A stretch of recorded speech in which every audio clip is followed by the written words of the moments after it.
Halo, jumpa lagi dengan saya Ihan Martoyo dari jurusan Teknik Elektro UPH. Malam ini kita akan kembali bicara tentang filsafat, kali ini tentang Feuerbach dan kritiknya. Saya bersama Dr. Fitzgerald Sitorus, filsuf dari UPH, dari Fakultas Liberal Arts. Selamat malam Pak Fitz. Selamat malam Pak Ihan. Saya juga bersama Ibu Jessica Layantara, juga pengajar filsafat dan teologi di Faculty of Liberal Arts UPH. Selamat malam Bu Jessica. Selamat malam Pak Ihan dan Pak Fitz. Oke, Feuerbach ini sebenarnya filsuf yang sangat berpengaruh, tetapi jarang dikenal. Cuma ada satu bagian dari pemikirannya yang mengkritisi agama dan khususnya kekristenan sangat terkenal, bahwa teologi adalah sebenarnya antropologi, gitu ya. Nah, apa sebenarnya kritiknya dan kenapa itu sering membuat orang beragama marah? Pak Fitz, silakan Pak. Nah, terima kasih. Itu pertanyaan menarik ya, bahwa mengenai kritik Feuerbach itu ya. Feuerbach itu termasuk seorang filsuf dan teolog ya, yang diakui sebagai pelopor atau bapak ateisme modern gitu ya. Ateisme itu sebuah kepercayaan bahwa Tuhan tidak ada itu ya. Nah, Feuerbach itu membuat marah orang beragama karena dia membalik pandangan agama, gitu ya, kepercayaan agama, bahwa secara orang beragama mengatakan bahwa Tuhan menciptakan alam semesta, ya, dan manusia dan segala isinya, itu kepercayaan agama. Tetapi Feuerbach membalik, gitu ya. Feuerbach mengatakan itu keliru. Yang benar adalah bukan Tuhan yang menciptakan manusia, ya, melainkan sebaliknya manusia menciptakan Tuhan, gitu ya. Jadi Tuhan itu adalah proyeksi manusia, keinginan-keinginan manusia diproyeksikan keluar, ya. Lalu hasil proyeksi itu yang kemudian menjadi objektif terlepas dari manusia itu sendiri, itu dinamai Allah dengan kualitas-kualitas yang serba maha adil, maha kasih, maha pengasih, maha kuasa gitu ya. Jadi itu adalah semacam refleksi atau proyeksi keinginan-keinginan manusia yang dieksternalisasikan pada sebuah makhluk yang kemudian disebut dengan Allah gitu ya. Jadi Allah itu adalah ciptaan manusia sesuai dengan kodrat atau keinginan-keinginan manusia itu sendiri. Jadi bukan Allah yang menciptakan manusia, melainkan manusia yang menciptakan Allah. Itu inti kritik dia terhadap agama, dan di situ letak ateismenya. Ya, tapi bukankah memang manusia itu punya keinginan-keinginan ya, dan seringkali diproyeksikan kepada Tuhan ya di dalam bayangannya sendiri ya. Bagaimana Bu Jessica tanggapannya terhadap kritik Feuerbach ini? Mungkin saya nambahin dikit ya, kenapa sih kok Feuerbach tiba-tiba bisa ngomong seperti itu gitu kan? Kalau yang menurut saya baca ya, ntar kalau salah bisa diperbaiki ya oleh Pak Fitz gitu ya. Jadi Feuerbach itu mengatakan manusia itu kan berbeda dengan hewan gitu. Yang membedakan manusia dengan hewan itu manusia itu punya consciousness. Nah, hewan juga punya consciousness, tapi consciousness hewan itu cuma satu, yaitu outer life dia sama inner life dia itu jadi satu. Sedangkan kalau manusia itu terbagi kayak jadi dua, yaitu consciousness of outer life dan inner life gitu. Nah, jadi kalau dalam inner life ini dikatakan bahwa manusia itu dapat berelasi dengan dirinya sendiri, di dalam dirinya sendiri melalui dialog IU dengan dirinya sendiri gitu. Jadi ini yang nggak dimiliki hewan. Kita bisa berdialog dalam diri kita sendiri begitu. Nah, menurut Feuerbach, consciousness semacam ini itu sifatnya infinite, sifatnya tidak terbatas begitu. Jadi kesadaran, dia mengatakan ya di bukunya The Essence of Christianity, dia mengatakan kesadaran akan yang infinite adalah kesadaran bahwa kesadaran itu infinite. Jadi sebenarnya consciousness yang dimiliki manusia itu infinite, dan kadang-kadang kalau manusia itu menyadari bahwa ada sesuatu yang tidak terbatas, itu juga adalah bagian dari ketidakterbatasan manusia itu sendiri begitu. Nah, itu yang inner life. Kalau yang outer life, menurut Feuerbach, manusia itu menjadi sadar akan dirinya sendiri melalui objek yang merefleksikan dirinya. Dia ngasih contoh itu matahari. Matahari itu kalau dilihat dilihat oleh planet Uranus sama planet Bumi, mataharinya itu adalah matahari yang berbeda. Begitu. Tetapi ketika Bumi ini misalkan melihat matahari, itu sebenarnya matahari itu adalah cerminan dari dirinya sendiri. Jadi objek yang di luar diri manusia itu seperti cermin, gitu. Cermin untuk melihat dirinya sendiri. Nah, dari pemikiran dua ini, inner world dan outer world itu, jadi Feuerbach itu menarik sebuah kesimpulan bahwa manusia itu spesial karena dia punya consciousness pertama. Dan consciousness itu sifatnya infinite. Terus yang kedua, dia mengatakan bahwa objek yang ada di luar manusia itu sebenarnya adalah proyeksi dari diri manusia sendiri. Seperti itu. Nah, makanya itu habis dari situ baru dia masuk kepada agama. Nah, orang yang beragama menurut Feuerbach itu, dia itu belum sampai kepada pemahaman ini, begitu. Nah, dia mengatakan bahwa, ya silakan Pak. Jadi tampaknya Feuerbach juga mendasarkan kritiknya itu kepada hal-hal yang memang kita bisa pahami dan rasakan secara manusia ya, bahwa binatang nggak beragama, manusia punya ya inner life yang lebih kaya begitu ya, dan bisa memproyeksikan hal-hal itu, dan itu bisa disebut Tuhan ya. Jadi sampai sejauh ini Bu Jessica tampaknya menghayati ya apa yang dikatakan Feuerbach begitu ya. Tapi justru kalau menurut Feuerbach, kalau manusia itu sudah paham kan harusnya dia tahu bahwa Tuhan itu sebenarnya adalah proyeksi dari dirinya sendiri. Tapi kalau orang yang beragama itu justru pikirannya kurang maju menurut dia. Karena dia masih terkungkung bahwa objek itu adalah sesuatu yang di luar dirinya. Makanya agama itu menurut Feuerbach, dia itu tidak membuat manusia itu tidak menjadi manusia seutuhnya. Justru manusia kayak teralienasi dari dirinya sendiri sehingga membentuk satu sosok lain di luar dirinya begitu. Oke ya, jadi ada aspek alienasi di situ, dan memang Feuerbach melihat orang beragama itu kurang berkembang ya, atau kurang maju ya, karena tidak menyadari bahwa hal-hal yang dia pikirkan itu tentang Tuhan adalah proyeksinya dia sendiri ya. Gimana Pak Fitz? Apa benar begitu Pak yang dipikirkan Feuerbach Pak? Ya, kalau kita mau kritis melihat Feuerbach ya, tadi yang dikatakan Ibu Jessica itu memang seperti itu ya. Jadi kesadaran diri manusia itu tidak terbatas, lalu ketidakterbatasan itu kemudian dengan modal ketidakterbatasan dia membayangkan sesuatu ya, kualitas yang bersifat maha, lalu itu ditempelkan keluar gitu ya. Jadi sebenarnya ketidakterbatasan yang ditempelkan oleh manusia menjadi sifat-sifat Tuhan itu tidak lain daripada ketidakterbatasan kesadaran manusia itu sendiri, gitu ya. Jadi kalau dikatakan Tuhan itu tidak terbatas, itu sebenarnya bukan Tuhan itu yang tidak terbatas, manusia itu yang tidak terbatas, gitu ya. Di situ dia mau menarik kualitas-kualitas yang disebut kualitas Tuhan atau Allah itu mau ditarik kepada manusia itu sendiri. Nah, tentu itu tidak sepenuhnya salah, tapi juga tidak sepenuhnya benar, gitu ya. Kalau kita mau melihat secara kritis, kita harus mengakui bahwa ada yang benar di situ, tetapi juga tidak sepenuhnya seperti itu, gitu ya. Tidak bisa disangkal bahwa diskursus teologis atau pembicaraan kita mengenai Tuhan itu sedikit banyak juga diwarnai oleh keinginan-keinginan atau proyeksi kita. Ya, itu nggak bisa disangkal itu.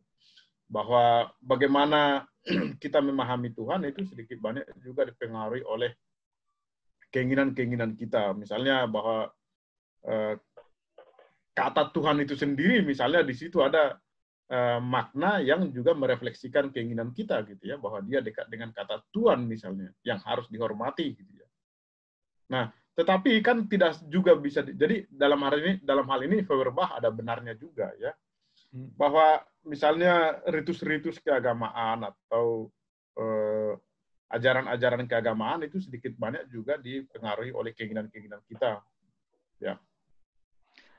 Tetapi kan tidak 100% itu keinginan kita, gitu ya.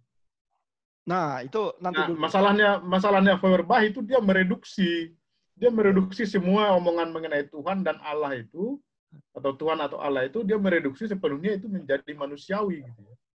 Nah, di situ Betul. masalahnya dia gitu ya. Di situ menurut saya kekeliruannya. Dia menjadi apakah Tuhan hanya proyeksi kita gitu ya.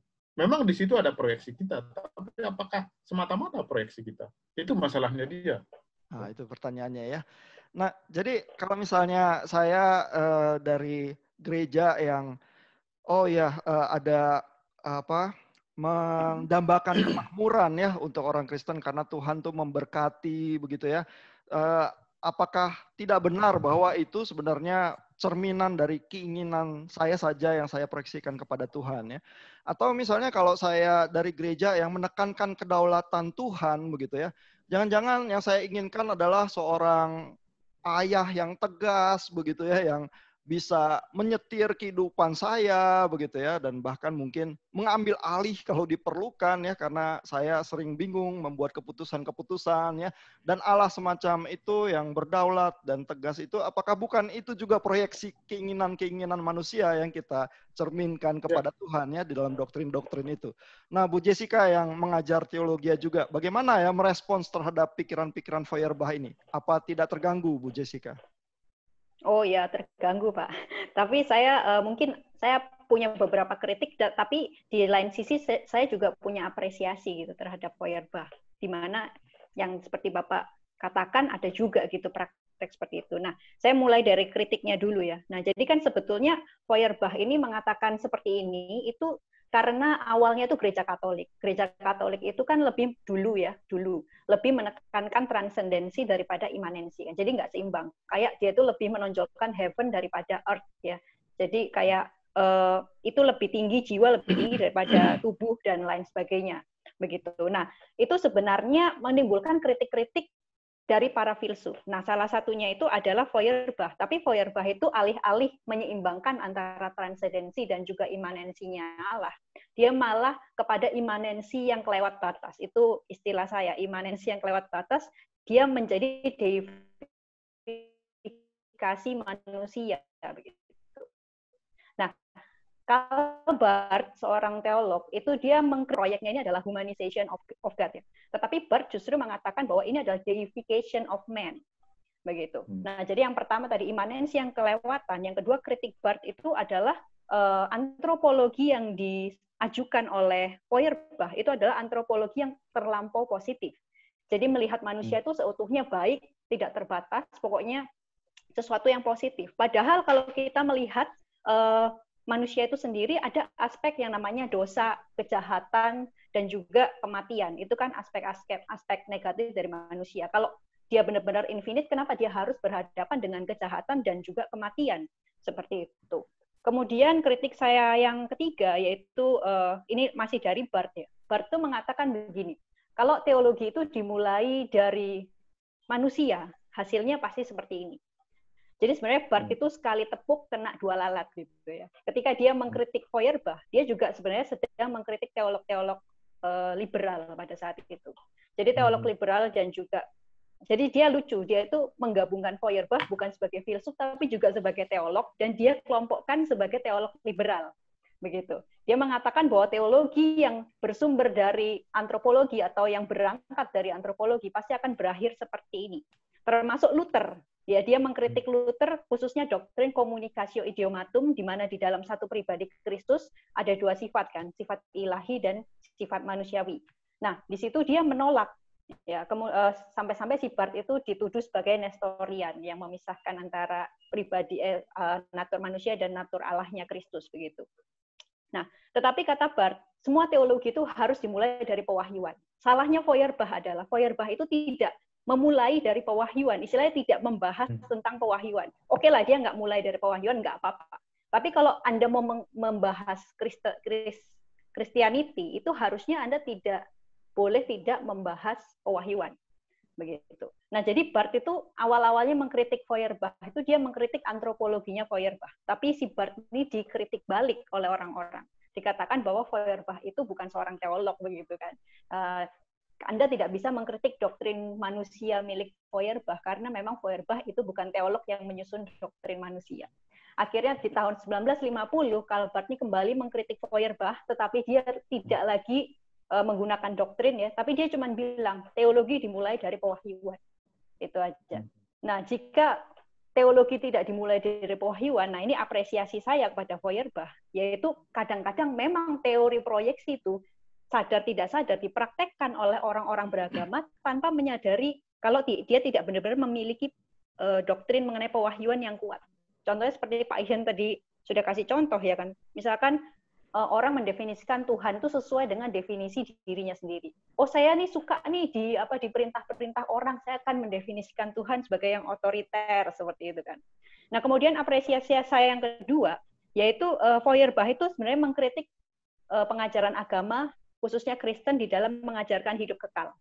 Jadi menurut Feuerbach, pengajaran akan hidup kekal itu membuat manusia itu memiliki passive faith, di mana manusia itu tidak lagi berbuat yang terbaik untuk kehidupannya. Mereka kayak, ya udahlah, nggak apa-apa lah saya miskin di dunia, nanti saya di surga berlimpah harta, kayak gitu kan. Nah, itu sebenarnya passive faith. Nah, apresiasi saya di sini, bukankah kita juga sekarang tuh banyak yang seperti itu, begitu loh. Memang sih kita dijanjikan kehidupan kekal, oke, benar. Tetapi apakah dengan itu kemudian kita kayak mengabaikan hidup di dunia? Nah, kalau kayak gitu nanti kita balik lagi ke zaman Katolik zaman dulu yang memisahkan antara sekuler sama sacred begitu. Gitu. Nah, jadi saya ingin menanggapi sedikit ya. Saya ingin menanggapi sedikit apa yang dikatakan Ibu Jessica mengenai kritiknya Karl Barth itu ya. Ya tentu itu tidak salah dari sudut pandang Karl Barth, itu bisa diterima ya. Tapi kalau kita mau melihat Feuerbach, sebenarnya kan inti kritik dia itu bukanlah ajaran agama atau bukan teologi dalam arti teologi yang didasarkan atas katakanlah kitab suci atau apapun itu ya. Jadi karena misalnya dalam karya dia itu dia hampir tidak pernah mengutip kitab suci kan. Nah itu sebuah hal yang menarik karena yang mau dia kritik sebenarnya ajaran atau filsafat yang didasarkan atas ajaran keagamaan gitu ya. Jadi misalnya yang mau dikritik itu adalah sebenarnya Hegel misalnya seperti itu ya. Nah, yang dikritik adalah filsafat atau teologi sebagai disiplin bidang akademis ya. Teologi yang mengajarkan sebagaimana yang diajarkan oleh kekristenan itu. Jadi dia tidak mulai dari wahyu karena memang fokus dia tidak mau mengkritik ajaran agama, dia mau mengkritik ajaran filsafat atau teologi gitu ya. Sehingga oleh karena itu dia bisa kritik Barth itu tidak salah, tetapi saya pikir Feuerbach akan mengatakan yang saya kritik bukan ajaran agama, yang saya kritik adalah ajaran teologi atau filsafat yang sebagai disiplin ilmu akademis yang mengatakan, misalnya Hegel, bahwa Tuhan itu adalah roh absolut itu yang menciptakan manusia gitu ya. Saya pikir seperti itu ya. Ya, jadi jawaban Pak Fitz itu Feuerbach akan menyanggah dan bilang bahwa ya memang saya tidak bermaksud mau bilang apa-apa soal wahyu ya. Padahal kalau bilang mulainya harus dari wahyu, tapi kan saya mau bicara tentang manusia ya, apa tidak boleh begitu ya. Dan bahkan juga dia bicara tentang Luther yang memang juga sangat peka terhadap dosa dan kemanusiaan begitu ya. Ya, dan kalau Yesus jadi manusia, apa tidak boleh ya kita lihat dari sisi manusianya saja, begitu ya. Nah, yang juga menarik adalah bahwa tadi Ibu Jessica mengatakan atau Pak Ihan mengatakan mengenai semacam relevansi Feuerbach untuk misalnya menyoroti atau menjelaskan fenomena-fenomena keberagamaan gitu ya. Saya pikir dalam masyarakat kita atau masyarakat kontemporer sekarang, Feuerbach itu sangat juga relevan dalam arti dia bisa menjelaskan munculnya tindakan-tindakan atau fenomena-fenomena yang didasarkan atas atau diklaim didasarkan atas ajaran agama, misalnya kekerasan atas ajaran agama, misalnya ya. Kekerasan atas nama ajaran agama. Itu kan sering itu dijustifikasi seakan-akan itu perintah Tuhan gitu ya, atau diberi kesan demikian. Nah, itu kan sebenarnya proyeksi juga gitu ya. Itu kan bentuk lain dari proyeksi juga. Jadi dia mau orang menjustifikasi tindakannya dengan menganggap itu adalah perintah Tuhan gitu. Jadi artinya apa yang dikatakan Feuerbach dulu itu sampai sekarang juga masih bisa relevan untuk menyoroti berbagai hal fenomena keberagaman kita sebenarnya. Oke, Bu Jessica. Boleh Ya, silakan Bu. tanggapin yang tadi Pak, yang Barth itu. Nah, yang tadi Bapak katakan Barth itu kenapa kan si Feuerbach kan mengkritik filsafat kan, tapi kan dia sendiri mengeluarkan buku The Essence of Christianity, walaupun memang seorang teolog bernama Hans Frey itu dia pernah mengatakan ateis itu ada dua tipe ya. Tipe yang pertama itu skeptis, maksudnya dia itu hanya deny bahwa teologi itu bersifat ada maknanya begitulah. Pokoknya skeptisisme ya istilahnya. Dia menggunakan metode yang empiris. Nah, yang kedua itu menurut Frey itu lebih berbahaya, yaitu ateis yang teologis. Jadi namanya theological atheist. Nah, Feuerbach itu masuk ke kubu yang kedua.